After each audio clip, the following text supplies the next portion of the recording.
Bismillahirrahmanirrahim. So today we are gathered here in our session of question and answers and some discussion at the end, inshallah. One of the friend from India had asked this question that in Ginan Pir says that Imam will come to Jamaat Khana with 33 crore souls who are Wasil in Imam. In one of the Ginan verse, he was quoting and he was asking this question. And the question is that once we are Wasil, we are one with the Imam, how come we are coming with Imam? Aren't we one with the Imam? Let's start from simple to complex level of understanding. When we talk of personal world, now we all understand this concept of personal world.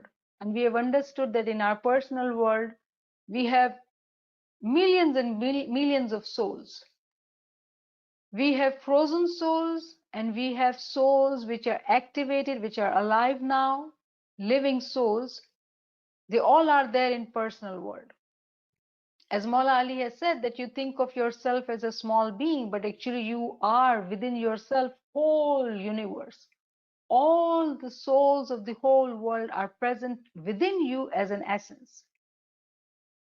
When Pir is saying that those souls who are Wasil with Imam, they will come with Imam. Wasil souls are those who are conscious, whose Batni eyes have opened up. They are conscious at Batni level. When they are with Imam, they are merged with Imam, meaning that they are conscious. They are those living souls in Imam. They are conscious. And Imam himself, we know the principle, the universal principle of وَكُلَّ شَيْءٍ أَحْصَيْنَاهُ فِي إِمَامٍ مُبِينٍ. Everything is encompassed in Imam. But those who are Wasil, who are conscious, they are living and they are witnessing whatever is happening because they are merged with the Imam. So in one sense, when Imam comes, Imam is the king of the kings. He is one. But within the Imam's personal world, Imam is the universal soul. Imam is the universal intellect. Everything is encompassed within Imam. All those conscious soul, they are able to witness all what is happening. So Pir, when giving example that 33 crore were Wasil during that time, he was saying that those souls have merged with Imam, they have become conscious, they are living souls within Imam. That is how Pir was giving an example that these are the conscious soul and they will visit with Imam or they are with Imam. It is one or the other, it's the same meaning. In essence, it is Imam who is visiting. Whenever Imam comes, he comes with his own army, his own murid in his Batni kingdom. So when Pir is saying that 33 crore souls are coming, surely 33 crores are coming. On the other hand, one can say, why 33 crore? Why not 36 or why not 40 crore? Because our Pir had given that number, so we are quoting that number. But always think of numbers as figurative speech. It could be more, it could be different number. But the essence, the point here is that those souls who are Wasil, who are one with the Imam, they are within the Imam. They are encompassed in the Imam. So I hope, my brother, I have clarified this for you. The second question he asked was Imam Sultan Muhammad Shah's Farman. Maula has said in his first Farman that I am from Ali Nabi Aulad Ali. My grandfather is Maula Ali and Bibi Fatima is my grandmother. And at other place he says that I am from the Noor of Ali and Fatima. So this friend is asking, why is Maula talking like that? because it would be Imam Zainul Abidin who can say that my grandfather is Maula Ali and my grandmother is Bibi Fatima. Why Imam Sultan Muhammad Shah is saying? Imam Sultan Muhammad Shah is from the same progeny and he is referring, skipping saying great, great, great, great grandparents. He's saying my grandparents. But in reality, we all know the Noor in the Imam is same. The Joma changes, the body changes. So what you are asking, my brother, it's the physical position of Imam Zainul Abidin. In spirituality, any Imam can say that. Because in Noor, they are all one. It does not make a difference if we say Kareem, Sultan, Zainul Abidin, Muhammad al-Baqir, Ismail, all of them, these are all supreme names. Imams' names are Ismail Azams. They all are the names of Imam, but the Noor is one and the same. So it does not matter if Imam says my grandparents or my great great great grandparents. It does not make a difference because we do not talk or see of physical things or physical body. We are actually speaking in terms of Noor. Then in one of the recordings of zikr which we are doing nowadays, I must have mentioned that praying that Mawla bless us with your Ruhani Didar. And this friend is saying, I thought the Ruhani Didar was for the Ruhanis, those who have passed away. Is Ruhani Didar possible during our lifetimes? We are living, we are not deceased. So my dearest friend, Didar is also at 3 levels. We all know of Zahiri Didar. We had the Zahiri Didar during Diamond Jubilee. When we talk of Ruhani or Batini Didar, that means spiritual actually. The word Ruh means spirit. It's not there when we say Ruhani meaning diseased. No, it's Batin. Remember in our Ismaili Tariqa, no one is dead. Everyone is living. Today, those who have passed through this world, they are living in our Imam. They all are within Imam. That is why we do not believe in shedding tears for those who have left us. In fact, we celebrate those days because that is the day they are becoming one with their Imam in the Batini level. We are the ones, because of the physical body, we are away from Imam and we continue to seek Maula's Didar at all levels. It is Imam's mercy whenever he visits us physically, then we get to go and have his Didar at a physical level. But at a spiritual level, we have to elevate ourselves in spirituality to be able to get that spiritual Didar. So those who are deceased, surely they are alive in Batin with Imam. But the question here is, can we have Ruhani Didar living in this world? So surely, if we were to elevate ourselves in spirituality, we will get the spiritual Didar. So there is spiritual Didar when we do Zikr Ibadat, fulfill all conditions. But Didar doesn't stop there. There's Nurani Didar too, which is a very elevated high level of Didar. If all the conditions are met, Mu'min Salik is able to go through Ilmul Yaqeen to Ainul Yaqeen and continue to go further, then that Mu'min Salik is able to even get Nurani Didar. So those who sit on the path, I always hope and pray that they remember to say that Maula bless us with Zahiri, Batini and Nurani Didar, because there is difference in Batini and Nurani Didar.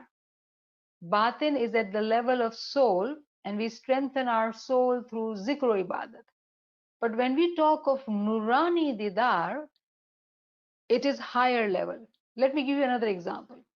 So when we look at our body, we have physical body, then we have spiritual, our ruh, and then we have our akal. Akal is at the very highest level. It is through intellect that we understand things, the matters of even spirit and soul. It is through intellect that we understand, we comprehend in our intellect. It is with zikr ibadat that we melt our heart and continue to soften our heart to learn this knowledge.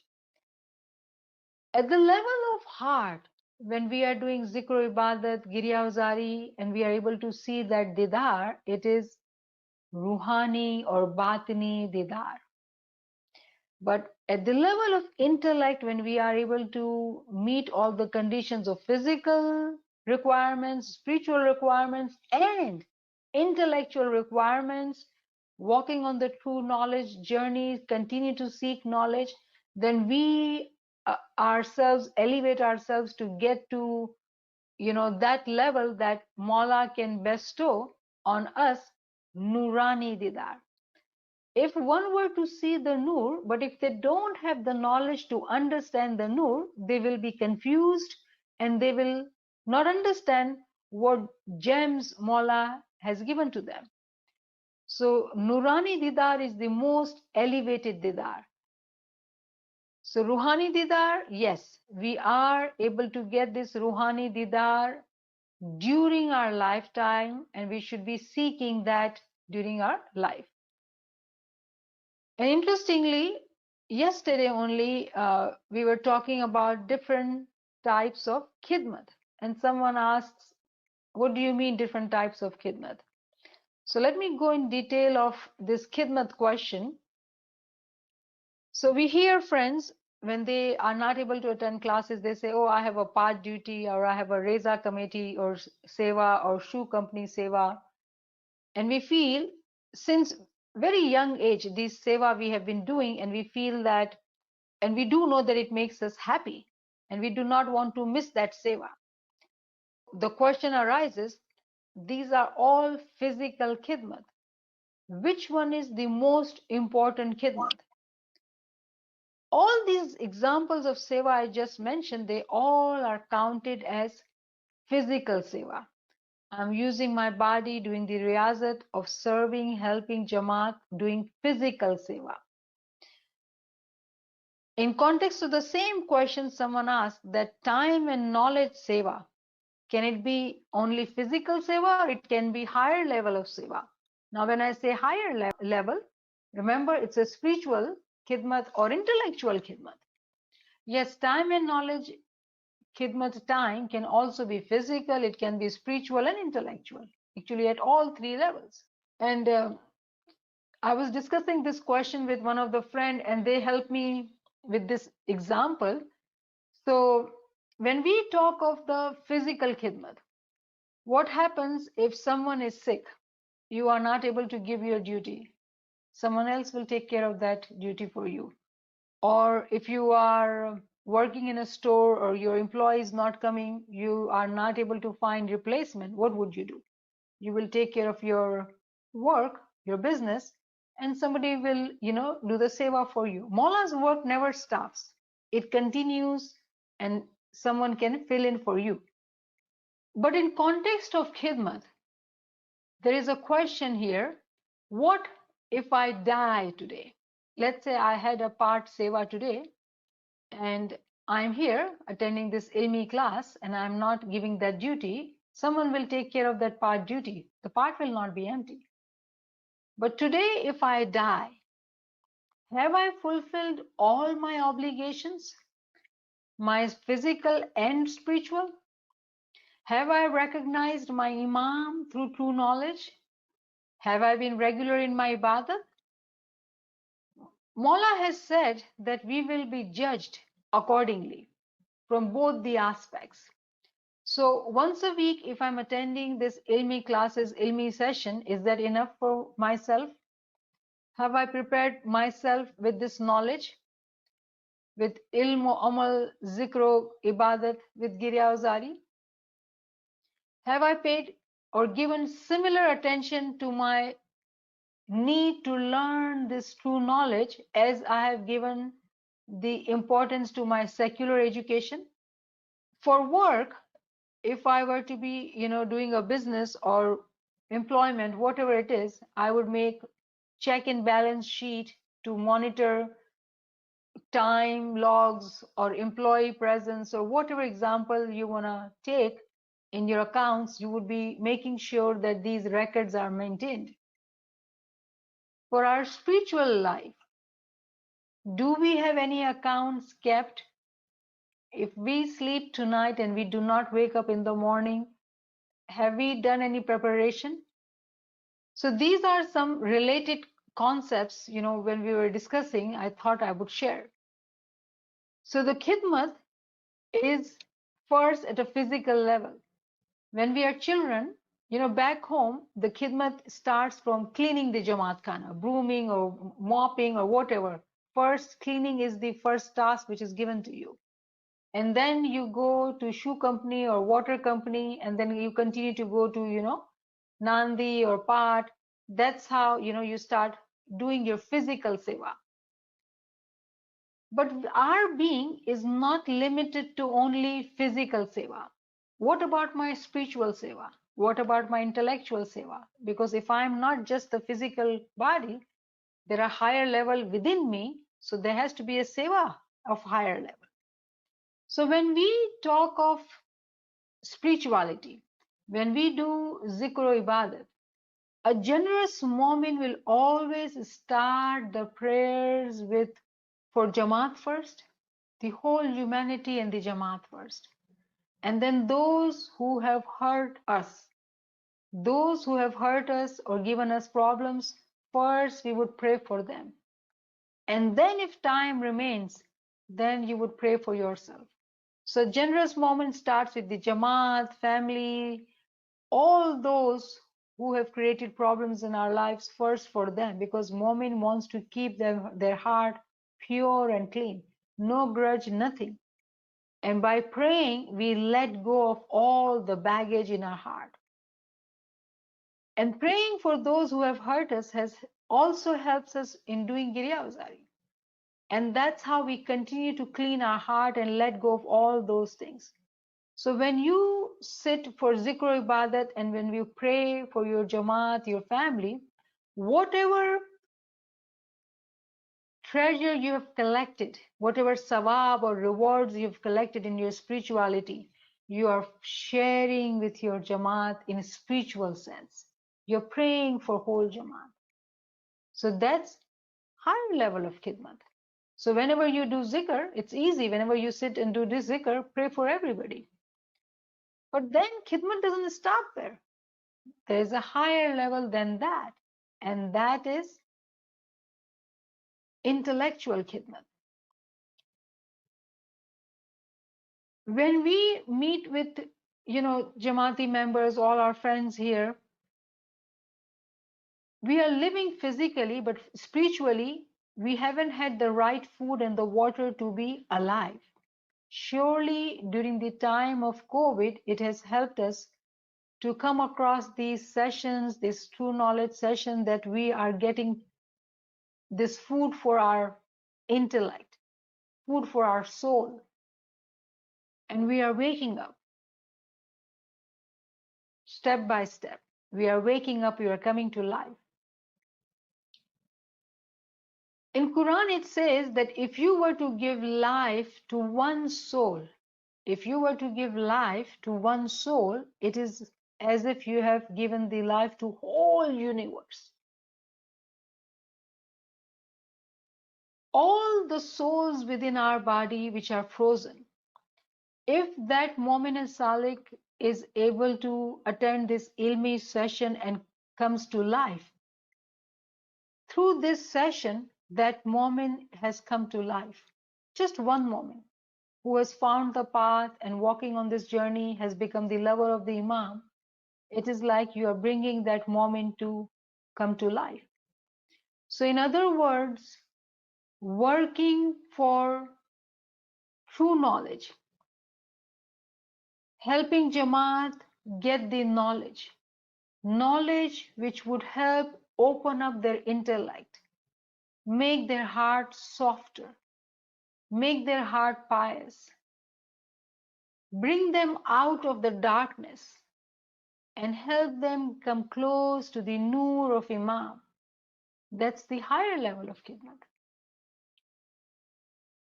Physical khidmat is temporary, the way our physical body is temporary. Spiritual khidmat is higher than that. Intellectual is the most highest. Now remember, every member in Jamaat has their own calling too, our own strengths too. But here we are not talking about others. Here in Khidmat context, I would like us to pay attention to ourselves first. Charity begins from home. Today, when I go to bed, will I wake up? When I did physical khidmat, surely I did serve the Jamaat and it gave me happiness. But have I ever tasted the fruit of intellectual happiness or spiritual happiness?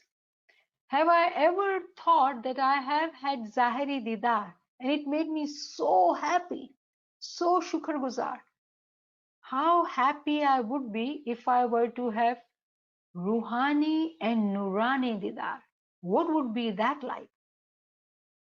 If we have never even thought about it, we have not even walked on the path to get to that level of knowledge and to get that level of didar, we don't know what we are missing. We have lived our life at a physical level and we have never tasted the higher fruit. And Imam says very clearly that if someone has never tasted a mango, they cannot understand why the mango is the king of the whole fruit.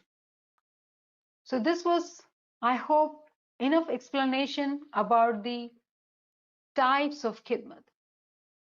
And then there was interesting questions why Mola tests us to prove that we love him. Do we really love Mola? The question would be, do we really love Mola? If we love our Mola, we would know about Ruhani Didar. We would know about Nurani Didar. We would know about Ruhani Khidmat and Nurani Khidmat. Higher level of Khidmat. What we have seen at a young age, at a blind faith level, all physical, and we have accepted that this is it. This is the reality. But Mola says it very clearly that that is not it. Life is not limited to our physical body, but it goes further. And I'll share some farmans with you at the end. Now, these are some of the questions I would like you to reflect on. What is our decision after COVID? Now, Jamaat Khana is opening up and we are getting busier and busier with time-wise. We never had time, or we did not know about the true knowledge, or our priorities were different, whatever the reason was. Through COVID, Mawla has shown us, taught us so many different things that it is now up to us to think, how do I plan to continue what I started to learn? Where do I see myself in this journey of learning through knowledge? What is my time commitment to my own learning? Remember, charity begins from home. First, we need to learn, then we can teach our children or our family or Jamaat. First, we got to learn. What are my priorities in life? How will I continue to learn? Will it be self-study? Will it be group study, book club? And we are studying as a group what is soul. However, I was talking to somebody recently and they are very good, educated, and they've never picked up the book. They do attend the session, but never picked up the book to read. And we are now doing just one question per class, which is not even a half page to read. So again, what are our priorities? What do we want to do? How will I attend these sessions while continue to do my other worldly and religious obligations? Do I intend to become a student? or these sessions were good time pass during COVID? These are few of the questions we each one of us need to ask ourselves. These were the farmans I was telling you that I would refer at the end. Maulana Hazri Imam, Allahumma salli ala Muhammad wa ali Muhammad. In Diamond Jubilee, had emphasized about lifelong learning. On November 25th, 1964, Maula says, I do not want my spiritual children to forget that life on earth is but a very short passage in eternity.